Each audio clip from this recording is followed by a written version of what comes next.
नमस्कार, स्वागत है आपका। एनडीटीवी देख रहे हैं आप। हूँ आपके साथ ऋतु सिंह। अब चलिए बुलेटिन की शुरुआत करेंगे इस वक्त की बड़ी खबर के साथ, जो बीजापुर से है। करगुट्टा की पहाड़ी पर ऑपरेशन संकल्प जारी है।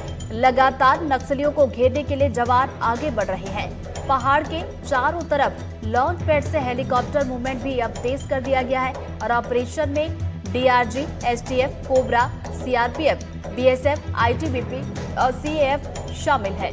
ये बड़ी खबर आप तक पहुंचा रहे हैं बीजापुर से।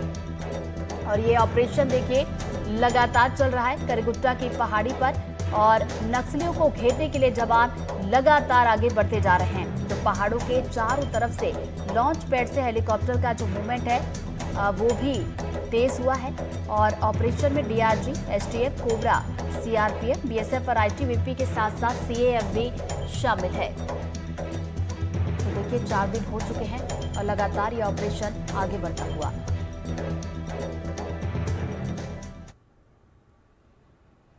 बीजापुर और तेलंगाना बॉर्डर पर नक्सलियों के खिलाफ बड़ा ऑपरेशन जारी है। करगुट्टा की पहाड़ी को सुरक्षा बलों ने घेर लिया है।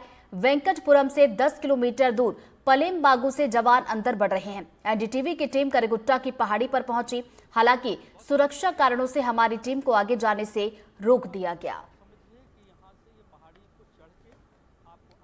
छत्तीसगढ़ के बीजापुर और तेलंगाना के बीच के बॉर्डर में करगुट्टा की पहाड़ियों में सबसे बड़ा ऑपरेशन सुरक्षा बलों के द्वारा लॉन्च किया गया है, जिसमें नक्सलियों की सबसे खूंखार बटालियन नंबर 1, जिसको हिड़मा लीड करता है। सुरक्षा बलों को ये सूचना मिली थी कि बड़ी संख्या में माओवादी और हिड़मा और देवा जैसे बड़े जो नक्सलियों के जो लीडर हैं वो इस बटालियन में हैं। और ये जो पहाड़ी मेरे पीछे आप देख रहे हैं, करगुट्टा की पहाड़ी है और यहाँ से ये शुरुआत होती है। तो ऑपरेशन यहाँ से 30 से 35 किलोमीटर दूर चल रहा है और यहाँ से ही बहुत सारे जवान, जो स्थानीय लोग बता रहे हैं कि यहाँ से पैदल जवानों का मूवमेंट शुरू हुआ और यहाँ से के बाद जाना जो है वो मनाही है। कुछ जवान जो है आगे तैनात किए गए हैं। अगर कोई भी व्यक्ति यहाँ से आगे जाता है, और क्योंकि इस पहाड़ी में बड़ी संख्या में आईईडी माओवादियों ने बिछा कर रखे हैं, क्योंकि ये पहाड़ी जो है सबसे सेफ पहाड़ियों में से एक पहाड़ी माओवादी की मानी जाती है। जब भी वो ज़्यादा खतरे में होते हैं तो इसी पहाड़ी में आके पनाह लेते हैं। लेकिन अब सुरक्षा बलों ने जो उनकी सबसे सुरक्षित पनाहगार जो पहाड़ी है करगुट्टा की पहाड़ी, हालांकि वो बहुत छोटी पहाड़ी नहीं है, इधर ऑपरेशन चलाना इतना आसान नहीं है क्योंकि ये बहुत बड़ी पहाड़ी है। और इसका अगर हम सरकमफ्रेंस की बात करें, इसकी परिधि की बात करें, जो बीजापुर से और तेलंगाना की जो बॉर्डर से लगता हुआ, क्योंकि गोदावरी नदी के उस तरफ का जो पार्ट है, ये पूरा इलाका 200 से 250 किलोमीटर का इलाका है। इससे समझिए कि 200 से 250 किलोमीटर का इलाका पे आपको एक खड़ी पहाड़ी पर चढ़ना है। ये पहाड़ी में देखिए कि इतनी, ये तो छोटी है, शुरुआत यहाँ से हो रही है और यहाँ पे जब आगे बढ़ेंगे तो पैदल चलना कितना मुश्किल है। क्योंकि हम सामान्यतः जब हम देखते हैं कि जब हम शहरों में रहते हैं और शहरों में बिल्डिंगों में चलते हैं तो 10 से 20 सीढ़ियों चढ़ने के लिए भी हम लिफ्ट का उपयोग करते हैं।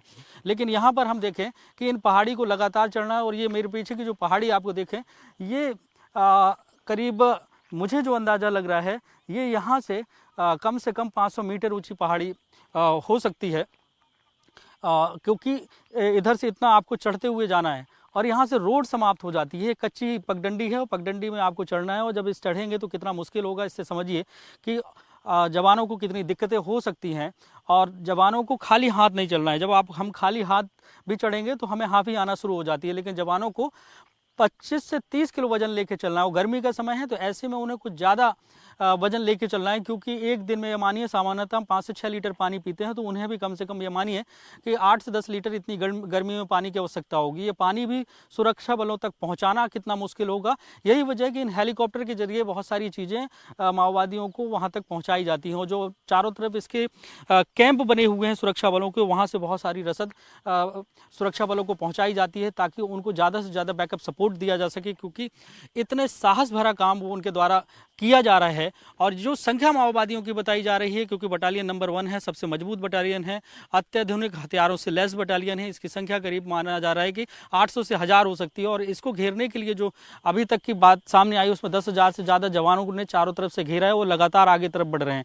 मतलब समझिए कि इतनी बड़ी पहाड़ी है और इस पहाड़ी में ऑपरेशन को चलाना एक दिन का ऑपरेशन नहीं है। हालांकि जो सूत्र बता रहे हैं, ये ऑपरेशन एक टेस्ट मैच की तरह, ये लंबा ऑपरेशन भी चल सकता है, क्योंकि जवानों में थकावट भी होगी, आगे भी बढ़ना है, क्योंकि हम जब सामान्यतः शहरों में रहते हैं, घरों में रहते हैं, पंखा चलता है, कूलर चलता है, एसी चलती है। इन परिस्थितियों में आप समझिए कि इतनी ह्यूमिडिटी है, मैं यहाँ पे खड़ा हूँ, ये सुबह का वक्त है, उसके बावजूद इतनी ज़्यादा ह्यूमिडिटी है, इतनी गर्मी है कि आपको आधा घंटे भी इलाके में बिना पानी के अगर रहेंगे तो डिहाइड्रेट होने की संभावना है। यही वजह है कि बड़ी संख्या में जो सुरक्षा बल हैं वो डिहाइड्रेट हुए, उन्हें एयरलिफ्ट किया गया।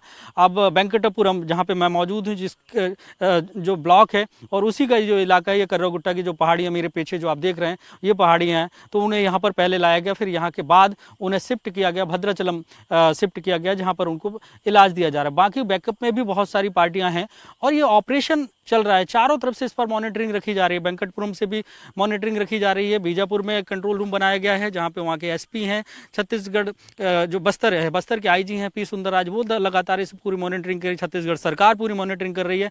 मतलब साफ कि एक बहुत बड़ा ऑपरेशन लॉन्च किया गया है और उसकी सफलता को लेकर तमाम स्ट्रेटेजी लगातार बनाई जा रही हैं और लगातार जो मूवमेंट है वो इस इलाके में देखा जा रहा है। मेरे पीछे की जो तस्वीर, हालांकि हम अभी देख रहे थे कि जो ऊपर है यहाँ से भी सुरक्षा बल लगे हुए हैं, क्योंकि इससे आगे बढ़ते हैं, क्योंकि अब हम बढ़े थे तो उन्होंने रोक दिया कि इससे आगे जाना मना है, क्योंकि आगे खतरा हो सकता है। क्योंकि इस पूरे पहाड़ी में कहा जा रहा है कि हजारों की संख्या में कहाँ पे आईईडी बिछे होंगे किसी को कुछ नहीं पता, क्योंकि उन्होंने माओवादियों ने इसे अपना सुरक्षित इलाका बनाया था और यही वजह बड़ी संख्या में आईईडी भी बरामद किए गए हैं। मतलब पग पग में यहाँ पे कितना खतरा है सुरक्षा बलों के लिए, उससे भी आप समझिए।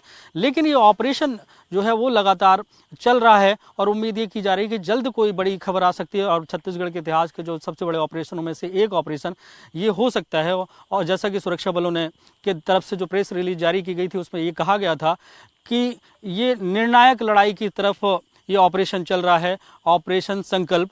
तो अब समझिए कि जो संकल्प लिया गया है कि माओवाद को खत्म करना है। केंद्रीय गृह मंत्री अमित शाह जी ने जो वादा किया था कि 31 मार्च 2026 तक माओवाद बस्तर ही नहीं पूरे देश से खत्म किया जाएगा, उसी कड़ी में लगातार ऑपरेशन चल रहे हैं, संयुक्त ऑपरेशन चल रहे हैं। राज्य दूसरे राज्य मदद कर रहे हैं, अलग अलग फोर्सेस एक दूसरे के कोऑर्डिनेशन में इस पूरे इलाके में ऑपरेशन कर रही हैं और ये 5 दिनों से ऑपरेशन जारी है इतनी भीषण गर्मी में।